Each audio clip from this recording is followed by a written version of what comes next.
Hi friends, welcome back. This is Panasonic VX1 4K camcorder, and it supports wireless multi-camera function, and it has 24x optical zoom, and it starts from 25mm to 600mm focal length is the max it can reach. It has several accessories and it is compatible with various softwares for editing 4K video. And let's unbox it. It comes with the user manual, the strap for safely holding it, and also a battery and battery charger. The battery is VBT 180, which holds good for more than 1 hour 25 minutes if we don't often zoom, and as we zoom more, then battery life can be reduced a bit, and it comes for 1 hour plus. And it has tripod mount, and battery can be placed at the rear end of it. And here, as you see, the user manual is quite descriptive, and it can also be downloaded from online.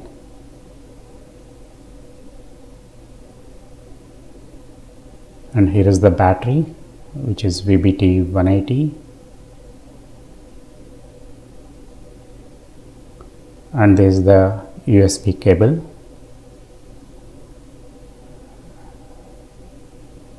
And that's the media cable and charger adapter. So USB cable can be connected to the charging adapter for charging it to have a continuous power on.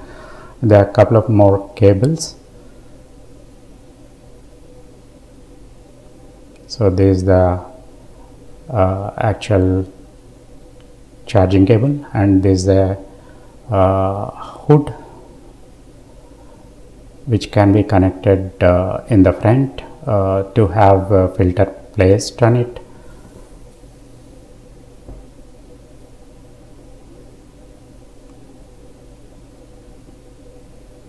So this camera supports also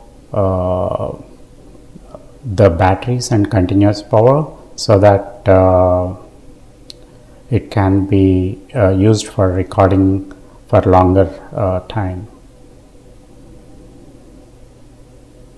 Let's fix the adapter in the front, I mean the hood.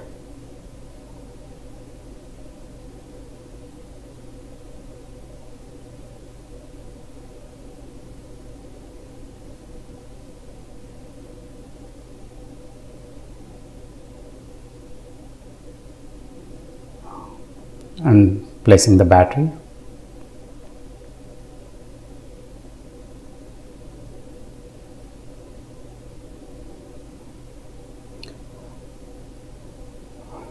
Connecting the USB cable to the adapter, and it has got headphones socket and power socket. So plugging in the power socket. So this is a socket for placing the memory card. It supports 128 GB easily. I haven't tried with a bigger capacity. So it's recommended to use V30 specified SD card for 4K videos. So here we are starting the setup. So initially the clock setup, after setting up the time zone, and clock setting is completed.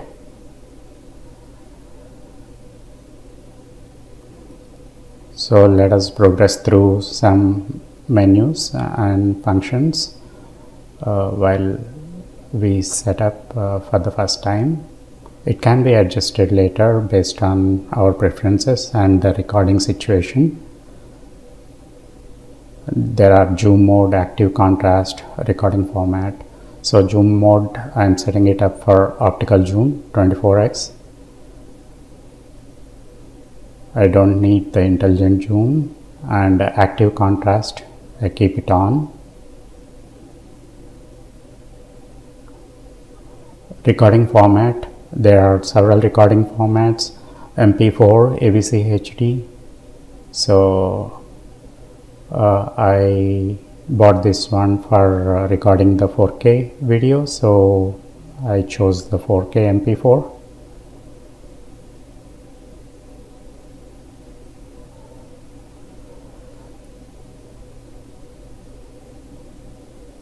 So there are pre-recording function, so it starts recording before we actually press the recording button, so it could capture 3 seconds ahead, but I don't need that function.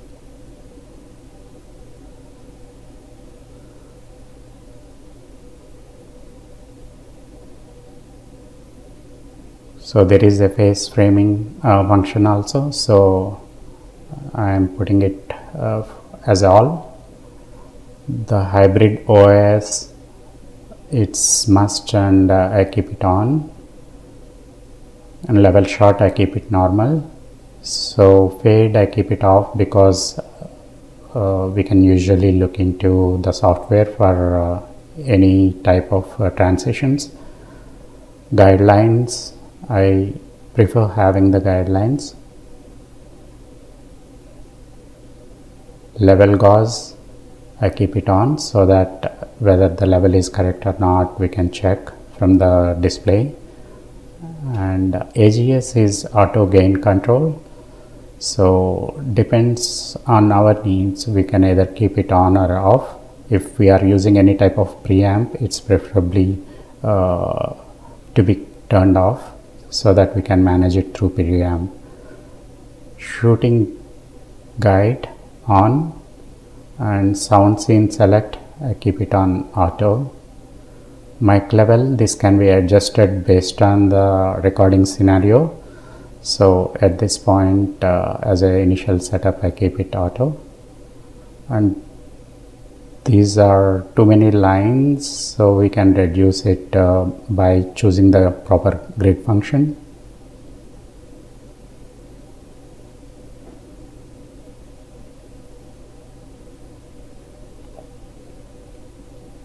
So guidelines, there are options for 3x3 as well, or we can turn off.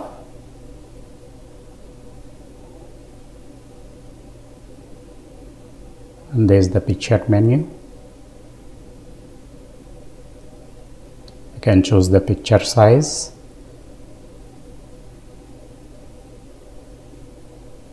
Now let's look at setup menu. Display, I kept it for 5 seconds so that if we are not using, display will turn off momentarily. World time, we can set up any travel time based on the destination. Link clock to daylight saving. Currently I am not setting that up. And daytime format can be set up here. I am choosing YMD. Zoom recording display, I turned it on. External display can be used, but I kept it as simple. Economy battery, we can let's have external display to detail, and then economy battery, currently I put it as on. Economy AC off.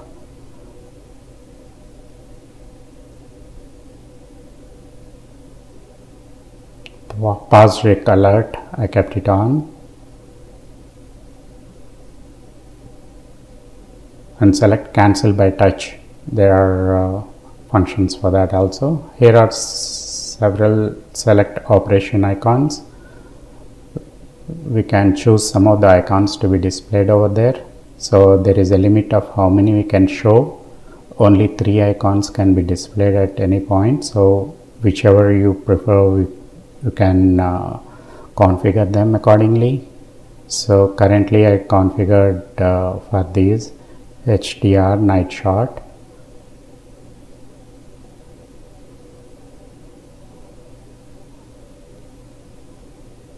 And this is power LCD, so we can choose how much LCD brightness we need, and here we can set up brightness and color.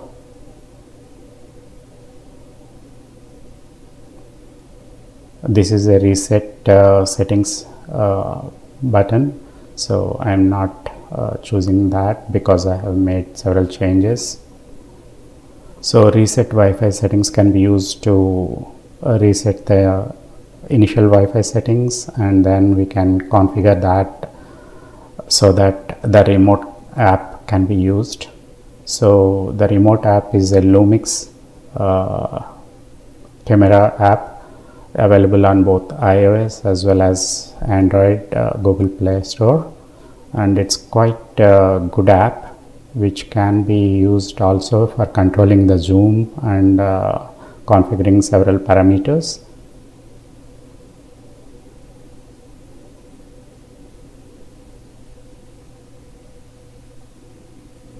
It supports VeriLink also, and HDMI resolution can be set. I kept it for now as auto. Number reset function can be used to reset the numbers to 0 so that it can start from there.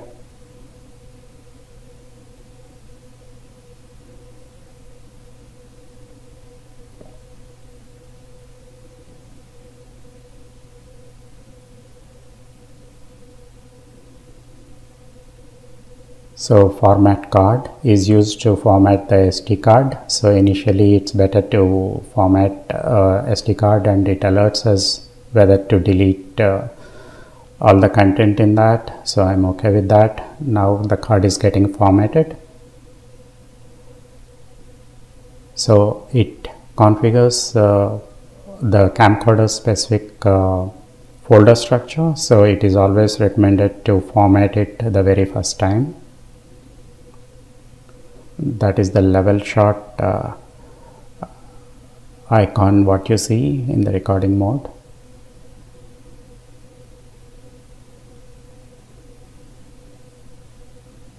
There are several menu items what we have seen thus far. So this is media status, so whether card is filled by how much percentage we can see here. Use space and remaining time, we can see that's quite handy.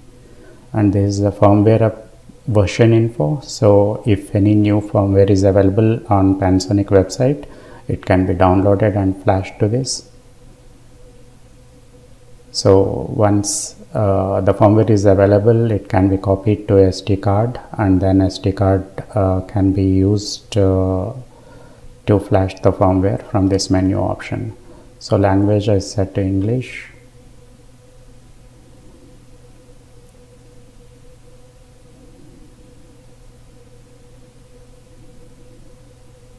So in the intelligent auto mode, we have a couple of additional functions to display, like brightness and color settings. So color can be set to warmer or cooler, and brightness can be reduced or increased. So here tele and wide, we have a steady shot function, which is in Panasonic terms optical image stabilization, mega OIS or power OIS. And here it is brightness setting, backlight compensation, the night shot, and also HDR, the three icons what I chose.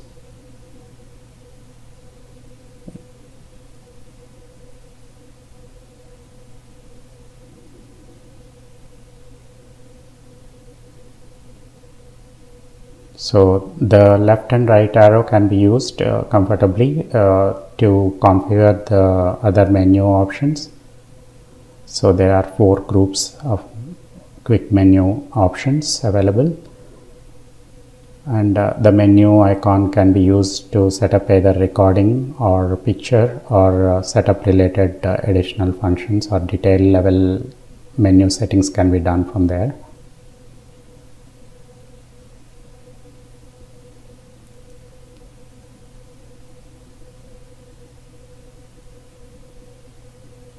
So once setup is completed, so we can comfortably exit the menu.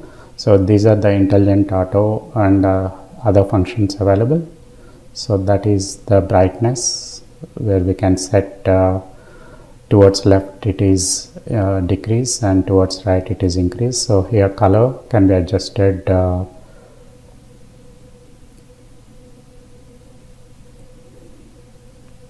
that's all with the setup for now. Thank you very much.